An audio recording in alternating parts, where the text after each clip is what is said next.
So Pope Leo XIV has been hard at work appointing new bishops all over the world.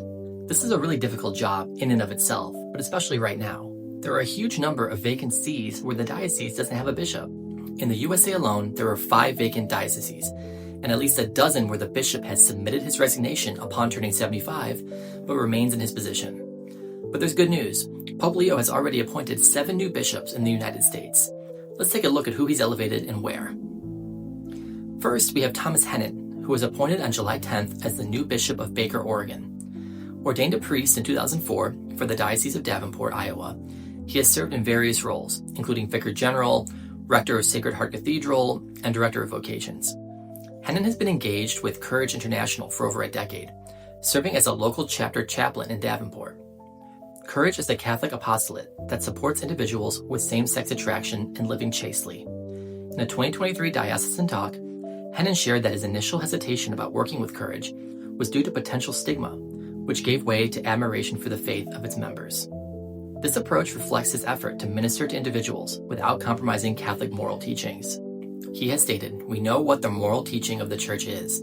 We're not bending that or trying to turn that on its head." On top of this, he speaks English, Spanish, and Italian, and his hobbies include strategy board games, reading, and playing the tin whistle and violin. The next appointment was that of Mark Rivetuso as the new Archbishop of Mobile, Alabama. Growing up Catholic, he went on to be ordained a deacon in 1987 and a priest for the Archdiocese of St. Louis in 1988. After ordination, he served as an associate pastor, and as judicial vicar of the Archdiocesan Tribunal, overseeing marriage annulments and other canonical matters, later serving as Vicar General from 2011 to 2018. Beyond parish and administrative roles, Rivetuso was active in prison ministry, serving as a chaplain at St. Louis County Justice Center and advocating against the death penalty. Rivetuso was likely chosen as Archbishop for a variety of factors. First, he has canonical experience, with a master's degree and a licentiate from St. Paul University in Iowa. He has extensive pastoral experience, as I mentioned earlier, with a number of years spent as the rector of the Cathedral Basilica of St. Louis. He also has the necessary administrative leadership. As Vicar General, he would regularly assist the Archbishop in overseeing diocesan operations. Finally, he already has Episcopal experience. In 2017, he was appointed as Auxiliary Bishop of St. Louis, laying the groundwork for his future appointment as Archbishop of Mobile. Next up is Mark Ecman, who was appointed as the 13th Bishop of the Diocese of Pittsburgh. Ecman has a long history with the Diocese of Pittsburgh. Ordained a priest in 1985, he served primarily in South Hills parishes, including as parochial vicar at 5 parishes, pastor at 3, and administrator of 2. He also served as vicar for clergy personnel from 2013 to 2020. Pope Francis appointed him Auxiliary Bishop of Pittsburgh on November 5, 2021. This is a huge diocese, with over 615,000 Catholics throughout. It's nice to see bishop appointments when they have such a strong connection to the diocese that they will be shepherding. Next up is Daniel Garcia, who will serve as the 6th Bishop of Austin, Texas. Of all the names on this list, Garcia has the most Episcopal experience. He previously served as Bishop of Monterey, California from 2019 to 2025, and as an Auxiliary Bishop of Austin from 2015 to 2019. Garcia was ordained a priest for the Diocese of Austin in 1988, after earning degrees from Tyler Junior College, the University of St. Thomas in Houston, and St. John's University in Minnesota. His pastoral roles included serving as pastor of St. Vincent de Paul Parish in Austin, and various diocesan positions, such as Vicar General and moderator of the Diocesan Curia. He is bilingual in English and Spanish, and has been active in the U.S. Conference of Catholic Bishops, notably chairing the Subcommittee on Divine Worship in Spanish.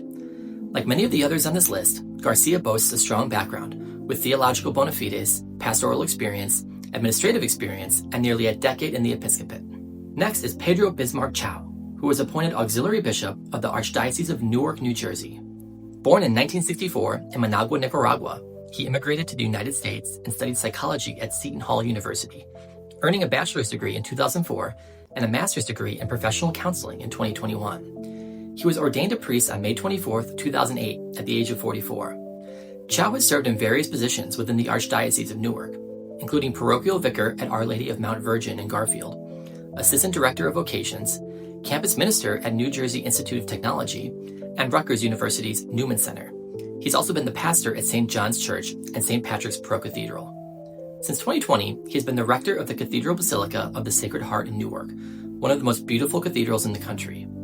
Fluent in English, Spanish, and American Sign Language, Chow is the first Nicaraguan-born bishop in the United States. Looking now to Simon Peter Enorate, who was appointed the 6th bishop of the Diocese of Houma in Louisiana. He will be the first native African to serve as a Catholic bishop in the U.S. mainland.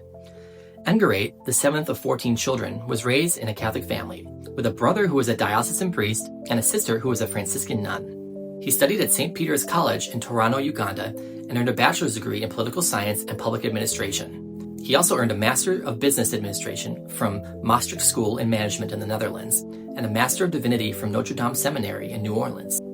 Ordained a priest in 2013 for the Diocese of Houma-Thibodaux, Enorate served in various roles, including parochial vicar, pastor, moderator of the Curia, vicar general, and diocesan administrator. He played a key role in disaster recovery after Hurricane Ida in 2021, raising over $4.5 million for Catholic charities, earning a finalist nomination for the Lumen Christi Award in 2023. Enorate speaks English, Atiso, Kishwali, and Spanish, and is passionate about marriage ministry and Cajun culture.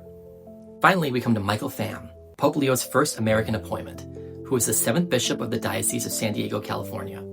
He is the first Vietnamese American to lead a U.S. diocese. Pham fled Vietnam as a 13-year-old refugee in 1980 with his older sister and younger brother, enduring a perilous journey on a rice barge and a Malaysian refugee camp, before resettling in Blue Earth, Minnesota, sponsored by an American family. His family later moved to San Diego in 1985.